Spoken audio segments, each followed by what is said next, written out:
Hello,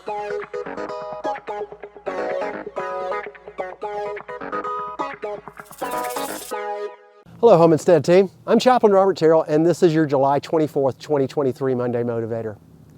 Have you ever been sure that you understood what somebody said and then you found out that you really didn't understand it? I had this experience this week with something that was written.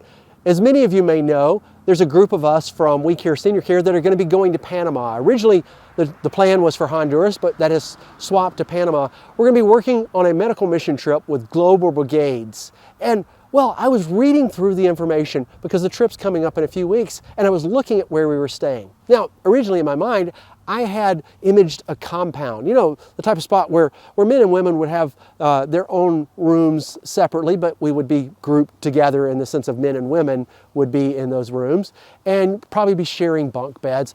A place that would meet our needs but wouldn't be luxurious. And as I began to read through where we would be staying, it described it as an eco resort. And when I heard the word resort, my mind shifted to something entirely different. Suddenly, I had my own room. The accommodations were luxurious, and I thought, wow, this is going to be interesting. Then I began to read the description.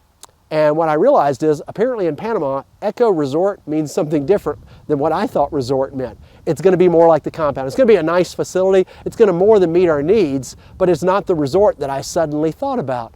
I'm looking forward to the trip because it's going to be great. You probably had things like this happen to you. I have things like this happen up here all the time because I'm a Southerner that's moved to Wisconsin. They'll say phrases like picking rock, which I'd never heard of, but that's where farmers hire kids to pick rocks from their field because every winter the rocks are pushed up and in the spring you have to have them removed. We didn't have that happen in Alabama. You cleared a field, it stayed clear. Or I would talk to them about boiled peanuts and they would say, why would you do that? That's disgusting. Not realizing they're wonderful.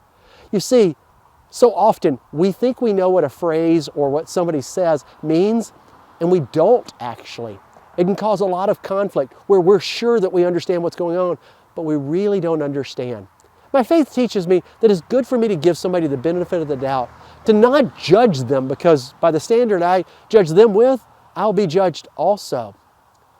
Have you ever had that problem where you were sure you understood something and it turns out you didn't?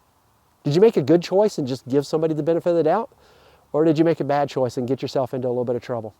I'd love to hear. My contact information's always at the end of these videos. I'm very appreciative of many of you that reached out last week and gave me some of your advice on how you deal with tasks that you don't want to do.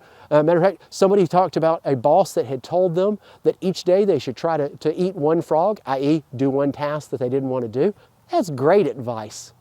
If you remember nothing else from this video though, what I hope you remember is this. Our CEO, God cares for you, and so do I. Have a great week. Know that what you do is important and it's appreciated.